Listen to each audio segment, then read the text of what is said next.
तो आज की इस वीडियो के अंदर हमने एक बहुत ही इम्पोर्टेंट टॉपिक को डिस्कस करना है। वो टॉपिक हमारे इंग्लिश पोर्शन से रिलेटेड है। इंग्लिश के अंदर हमारे पास एक ऑप्शन आता है जिसके अंदर हमने करेक्ट फॉर्म ऑफ वर्ब को चूज़ करना होता है। ये ऑप्शन हमें उस वक्त तक इसकी समझ नहीं आती जब तक हमने वर्ब से रिलेटेड कुछ रूल्स को ना पढ़ा हो या टेंसेस के हमें हमारे अंदर कुछ नॉलेज ना हो। आज की इस वीडियो में हम देखेंगे कि कौन से ऐसे हमारे पास अहम इम्पॉर्टेंट रूल्स हैं जिनको यूज़ करते हुए हमने करेक्ट फॉर्म ऑफ वर्ब को इस्तेमाल करना है।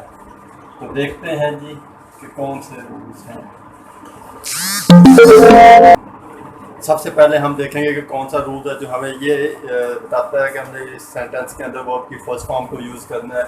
तो फर्स्ट फॉर्म के लिए कुछ ऐसे रूल्स हैं, कुछ ऐसी वर्ड्स होते हैं जो हमें ये बताते हैं कि हमने इस सेंटेंस के अंदर वर्ब की फर्स्ट फॉर्म को यूज़ करना है।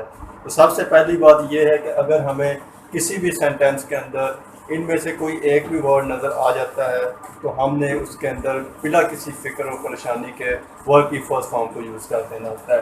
फॉर एग्ज़ाम्पल, अगर किसी सेंटेंस के अंदर do, does, did, can,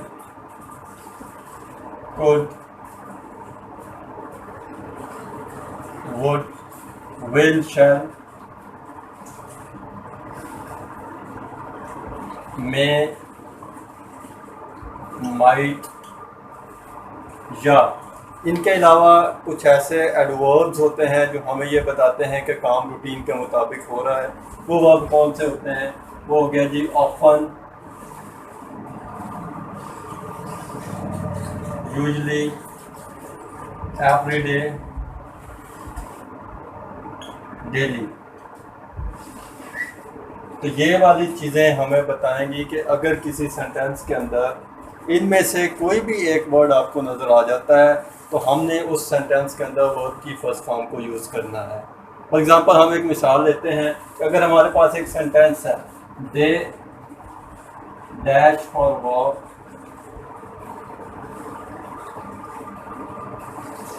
daily. तो ये इसके अंदर हमें इस वर्ड डेली ने बता दिया कि ये एक रूटीन वर्क है। तो हमें ये पता चल गया कि इस सेंटेंस के अंदर जो वर्ब की फर्स्ट फॉर्म यूज़ होनी है वो आएगी गो। इसी तरीके से अगर हमारे पास आ जाता है they dash for their home task every week, तो एवरी ने हमें बता दिया कि वो अपने होम टास्क को डेली करते हैं। इसी तरीके से हम दूसरे अल्फाज की मिसालें यूटिलाइज कर लेते हैं।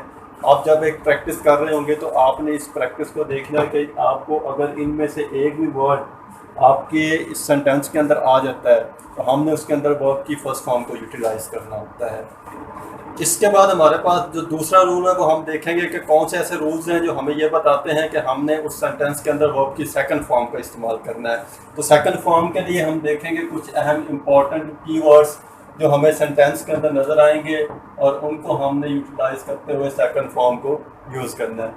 आपको अगर किसी भी सेंटेंस के अंदर इनमें से कोई भी वर्ड आ जाए तो हमने उसके अंदर वर्ब की सेकंड फॉर्म यूज़ करनी है। देखते हैं वो लफ्ज़ कौन कौन से हैं। वो लफ्ज़ हैं यस्टरडे, अगो, बिफोर या लास्ट। लास्ट के साथ कोई भी आपको वर्ड ऐड करके दे सकता है। Last year, last night, last week. तो इस तरीके से वो हमें कोई भी नया वर्ड ऐड करके दे देगा लास्ट के साथ। तो जिस सेंटेंस के अंदर हमें इनमें से एक भी फॉर्म नज़र आ जाएगी हमने उसके अंदर सेकंड फॉर्म ऑफ वर्ब को यूटिलाइज करना होता है। For example, I dash office yesterday. तो इसमें हमें यस्टरडे ने ये क्लू दे दिया कि काम पास्ट में हुआ है। तो डेफिनेटली हमें पता है कि जो काम पास्ट में होता है उसमें हम वर्ब की सेकंड फॉर्म लगाएंगे। उसमें आ जाएगा, ऑप्शन आपने देखना है, गो आएगा, वेंट आएगा या गॉन आएगा। तो इसके अंदर वेंट आएगा क्योंकि ये यस्टरडे लगा हुआ है। इसी तरीके से बाकी तमाम चीज़ें यूटिलाइज करते हुए हमने ये जज करना है कि एक सेंटेंस के अंदर वर्ब की कौन सी फॉर्म यूज़ होनी है। फॉर एग्जांपल वो हमें दे देता है जी कि ही passed examination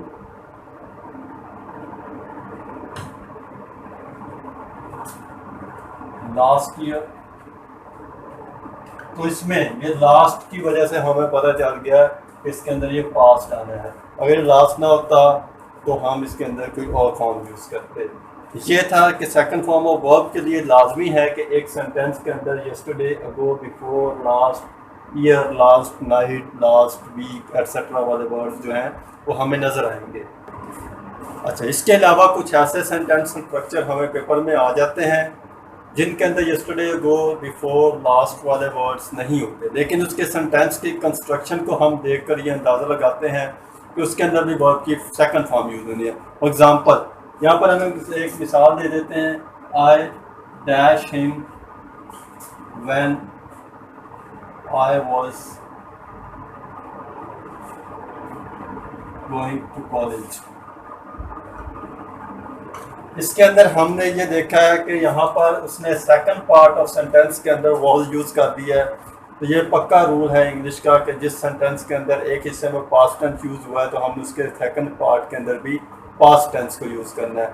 तो इस असूल को सामने रखते हुए हमने ये जज किया यहाँ पर पास्ट है तो यहाँ पर सेकंड फॉर्म ऑफ वर्ब लगा सकते हैं हम, क्योंकि अगले हिस्से के अंदर उसने पास्ट टेंस यूज़ किया हुआ है। तो इसके अंदर हमारे पास जो करेक्ट ऑप्शन आ जाएगा वो आ जाएगा I saw him when I was going to college। तो इसके अंदर सा आ जाना। इसके बाद हमारे पास अगली फॉर्म आती है थर्ड फॉर्म ऑफ वर्ब। तो थर्ड फॉर्म ऑफ वर्ब के लिए भी बिल्कुल वैसे ही कुछ कीवर्ड्स हमारे पास मौजूद होंगे जिनको देखते हुए हमने ये आइडिया लगाना है कि इस सेंटेंस के अंदर third form of verb use होगी। फॉर एग्जांपल अगर हमें सेंटेंस के अंदर ये वाले कुछ लफ्ज़ नज़र आ जाए, एग्जाम्पल हैज़, हैव, हैड, ये वर्ड हमें अगर अकेले सेंटेंस में नज़र आ जाए, इनके साथ बीन ना लगा हो, सिर्फ हैज़ हो, सिर्फ हैव हो, सिर्फ हैड हो, या was, were, will be, shall be,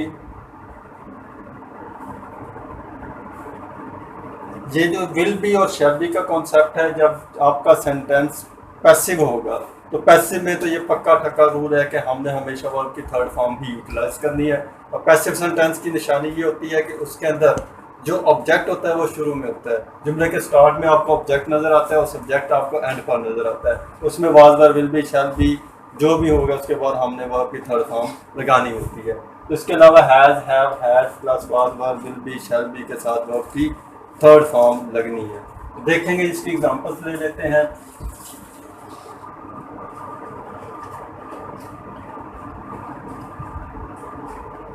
इसमें आपने लगा दिया I have dash my task.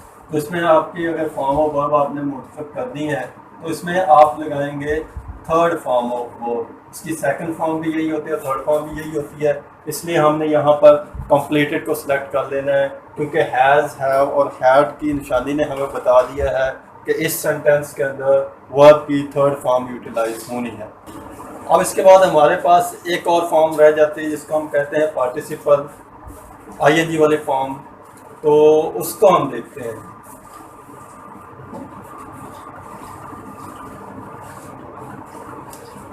अगर हमारे पास सेंटेंस के अंदर ये वाला वर्ड आ जाए, is, are, am, was, were, will be,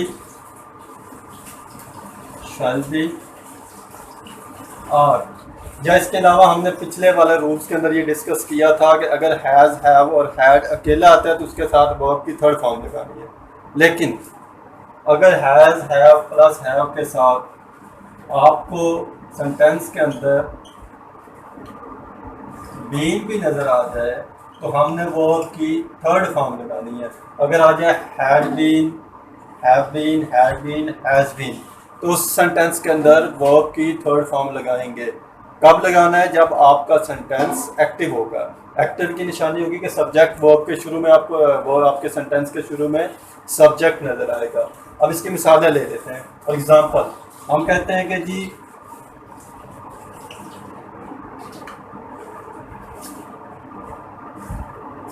she is dash a letter,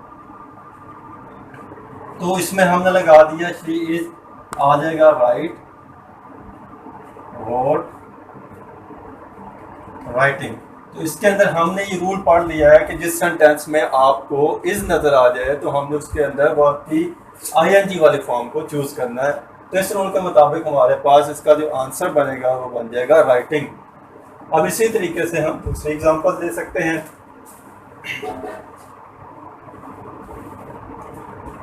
अगर हमारे पास आ जाता है for example, they have been dash their task for 2 days, तो इसके अंदर हमने देखना है कि हमारे पास क्योंकि हैव बीन आ गया है तो हमें ये पता चल जाना चाहिए कि इसके अंदर वर्ब की आईएनजी वाली फॉर्म लगनी है। तो इसमें हम लगा देंगे जी डू, डस, डूइंग। डूइंग लगेगा क्योंकि इसके अंदर हैव बीन, हैज बीन और हैड बीन वाली निशानी हमें नज़र आ रही है। इसके अलावा एक और इम्पॉर्टेंट चीज़ जो हमें पेपर में अक्सर देखने को मिलती है वो होती है बीन वाले ऑप्शन के साथ। इसके लिए हम ये अंदाज़ा लगा सकते हैं कि एक नया रूल हम देख लेते हैं कि अगर आपको सेंटेंस के अंदर कहीं भी सिंस या फॉर नज़र आ जाता है, सिंस या फॉर अगर किसी सेंटेंस के अंदर हमें नज़र आ जाए तो हमने उस सेंटेंस की फॉर्म ऑफ वर्ब को चूज़ करते हुए स्पेशल ख्याल रखना है कि उसके अंदर हमने have, has plus had plus been plus ING वाली फॉर्म को चूज़ करना है। यानी कि वो बाज़ औक़ात पेपर में ऐसे दे देता है, example they dash their task for 2 hours, तो इसके अंदर उसने हमें मुकम्मल वर्ब फ्रेज को, वर्ब फ्रेज मुकम्मल गायब कर दिया और हम पे छोड़ दिया है कि हमने इसको चूज़ करना है कि क्या आएगा। तो हमने देखा कि इसके अंदर हमारे पास सिंस और फार की निशानियों में से क्योंकि फार मौजूद है तो फार को देखते हुए हमने ये जहन में बिठा लेनी है बात कि इस सेंटेंस के अंदर has, have plus had plus been plus ING वाला जो स्ट्रक्चर होगा वो आएगा। तो वो एक सेंटेंस के अंदर ऑप्शन में ये नहीं हो सकता कि वो आपको तीनों ही has, have, had plus been plus ING वाले ऑप्शन दे दे। एक has plus have plus been वाला और प्लस आईएनजी वाले ऑप्शन होगा और बाकी किसी में सेकंड फॉर्म दी होती है, किसी में थर्ड फॉर्म दी होती है। तो हमने उसके अंदर has plus been plus ING वाली फॉर्म वाला स्ट्रक्चर लगाना है और ये हमने देखना है सिंस या फॉर को जज करने के बाद। तो इसके अंदर आ जाएगा हैव बीन डूइंग, क्योंकि ये स्ट्रक्चर हमने देख लिया है कि सिंस फॉर आ जाए तो इस स्ट्रक्चर को हमने फॉलो करना है। आज की वीडियो में हमने सीखा कि अगर हम इन रूल्स को अच्छे तरीके से देख लें तो हम अपने पेपर में आने वाले फॉर्म्स ऑफ वर्ब के इम्पोर्टेंट क्वेश्चन को कम से कम 5 नंबर को हम गेन करने में कामयाब हो जाते हैं। उम्मीद करते हैं कि ये वीडियो आपको पसंद आई होगी। अगर आप इस तरह की मज़ीद वीडियोस चाहते हैं टेंसेस के ऊपर, पास ऑफ स्पीच के ऊपर, तो आप नीचे कमेंट बॉक्स में हमें कमेंट कीजिए। हम आपके लिए इस तरह की मज़ीद मालूमाती वीडियोस लाते रहेंगे। अगली वीडियो तक के लिए अल्लाह हाफिज़, अस्सलाम वालेकुम।